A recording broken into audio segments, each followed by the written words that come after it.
चिकित्सक कार्ल जंग ने एक बार कहा था, जब तक आप अचेतन को चेतन बनाना नहीं सीखते, तब तक यह आपके जीवन को निर्देशित करेगा और आप इसे भाग्य कहेंगे। उनका काम और इस क्षेत्र में कई अन्य लोग इस इच्छा को दर्शाते हैं। हम सभी को अपने अचेतन में गहराई से उतरना होगा और अपने उन हिस्सों को समझना होगा जो हमारे विचारों और कार्यों को आकार देते हैं, बिना हमें एहसास हुए भी।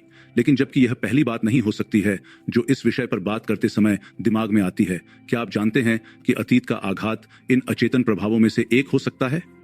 जबकि अमेरिकन साइकोलॉजिकल एसोसिएशन आघात को जीवन के लिए खतरा पैदा करने वाले अनुभव के रूप में परिभाषित करता है, आघात का अर्थ केवल अपने आप को जीवन या मृत्यु के लिए गंभीर रूप से खतरनाक स्थिति में पाना मात्र नहीं है। यह नुकसान या मनोवैज्ञानिक और भावनात्मक दुर्व्यवहार के अनुभवों से भी आ सकता है, और अगर इसे अनसुलझा छोड़ दिया जाए तो यह आघात कई नकारात्मक, संज्ञानात्मक, व्यवहारिक या मनोवैज्ञानिक तरीकों से प्रकट हो सकता है। तो जैसा कि कहा गया है, यहाँ 7 तरीके दिए गए हैं जिनसे आपका पिछला आघात अभी भी आपको चोट पहुंचा सकता है। नंबर 1, आपको क्रोध प्रबंधन की समस्या है।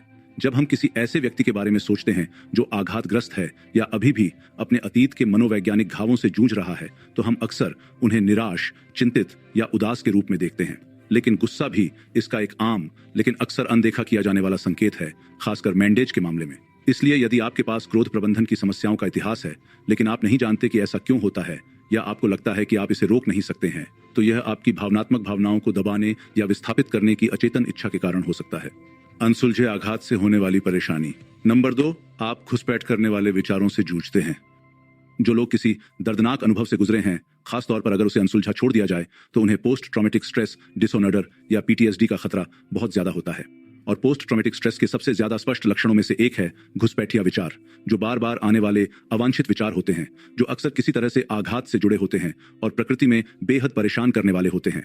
इनके साथ अक्सर अपराध बोध और चिंता की तीव्र भावनाएं होती हैं, और ये बुरे सपने या फ्लैशबैक के रूप में भी प्रकट हो सकते हैं। तीसरा, आपकी भावनात्मक बुद्धिमत्ता में सुधार की आवश्यकता है। इसे स्वयं और दूसरों के व्यवहार को समझने और नियंत्रित करने की क्षमता के रूप में परिभाषित किया जाता है।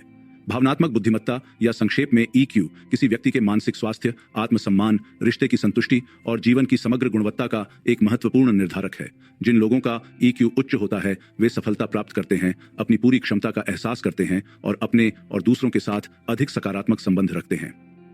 हालांकि अनसुलझे आघात से व्यक्ति की आत्म जागरूकता, अपनी भावनाओं को नियंत्रित करने की क्षमता और दूसरों से संबंध बनाने और जुड़ने की क्षमता कम हो सकती है, जो कम ईक्यू को दर्शाता है, जिसमें सुधार की आवश्यकता है। नंबर 4, आपके पास नशे की लत की प्रवृत्ति है। मनोवैज्ञानिकों ने पाया है कि कुछ लोगों में व्यसन विकसित होने का जोखिम अधिक होता है, चाहे वह पदार्थ की लत हो या व्यवहार संबंधी लत, जैसे जुआ, खरीदारी, गेमिंग, बाध्यकारी भोजन, अत्यधिक व्यायाम या यहाँ तक कि गपशप, नाटक और रिश्तों की लत। कुछ व्यक्तित्व लक्षणों जैसे कम आत्मनियंत्रण और उत्तेजना और व्यवहार पैटर्न की उच्च आवश्यकता के कारण हो। इन व्यवहार पैटर्न को व्यसनी प्रवृत्तियां कहा जाता है, और वे अक्सर दर्दनाक अनुभवों से प्रेरित होते हैं जो हमें परेशान करते हैं। समस्यामूलक और अनुपयुक्त तरीकों से सामना करना। संख्या, आपके पास बचने की प्रवृत्ति है। इसके बाद टालने की प्रवृत्ति होती है, जो उन लोगों में आम है जिन्होंने आघात का अनुभव किया है। इसके सबसे आम उदाहरण हैं सामाजिक अलगाव, यानी योजनाओं को रद्द करना और ज्यादातर समय अकेले रहना, और भावनात्मक अलगाव, यानी लोगों को दूर धकेलना, भावनात्मक रूप से सुन्न महसूस करना। ये टालने की प्रवृत्तियां ऐसी किसी भी चीज से बचने की इच्छा के कारण प्रकट होती है जो उन्हें अतीत की याद दिलाती है और इसके कारण उत्पन्न होने वाली किसी भी तीव्र भावना से बचती है। छठा, आपके रिश्ते खराब या अधूरे हैं। पिछले बिंदु की तरह एक संकेत यह है कि आपका पिछला आघात अभी भी आपको वर्तमान में चोट पहुंचा रहा है। यदि आप अधूरे, खराब गुणवत्ता वाले रिश्तों से जूझ रहे हैं, इसका मतलब यह हो सकता है कि आपके रिश्तों में अर्थ और भावनात्मक जुड़ाव की कमी है, या आपको खुद को नुकसान पहुंचाने की प्रवृत्ति के कारण उन्हें लंबे समय तक बनाए रखने में कठिनाई हो रही है। किसी भी तरह से भावनात्मक भेद्यता का यह डर और दूसरों के करीब आने में हिचकिचाहट आपके जीवन में पिछले दर्दनाक अनुभव से उपजी है, जिसे आप स्वीकार नहीं कर पाए हैं। नंबर 7, आपको खुशी का डर या अविश्वास है। अंत में, लेकिन शायद सबसे महत्वपूर्ण बात यह है कि खुशी का एक मजबूत डर या अविश्वास किसी भी अन्य खतरे की तरह ही स्पष्ट संकेत है कि आपके जीवन में अभी भी कुछ भावनात्मक बोझ है जिसे आपको अब भी खोलना है। हालांकि यह बात कुछ लोगों को भ्रमित करने वाली लग सकती है, लेकिन किसी को खुश रहने का डर क्यों होगा? हम में से जो लोग अपने अतीत में किसी दर्दनाक अनुभव से गुजरे हैं और अपने मानसिक स्वास्थ्य से जूझ रहे हैं, वे निश्चित रूप से इससे सहमत होंगे। वास्तव में अध्ययनों से पता चलता है कि आघात के शिकार लोगों को अक्सर अपने अतीत को भूलने में कठिनाई होती है और वे अपने जीवन में आगे बढ़ने के लिए संघर्ष करते हैं। यह सुनने में भले ही अजीब लगे, लेकिन ये लोग अपने दर्द में आराम पाते हैं क्योंकि यही उन्हें सबसे ज्यादा जाना पहचाना लगता है और इसीलिए हम बार बार उसी की ओर लौटते हैं। और खुशी, सच्ची, स्थायी खुशी उस व्यक्ति के लिए डरावनी और अपरिचित लगती है जिसने इतने लंबे समय तक इतना दुख झेला है। तो क्या आप यहां बताई गई किसी भी चीज से संबंधित हैं?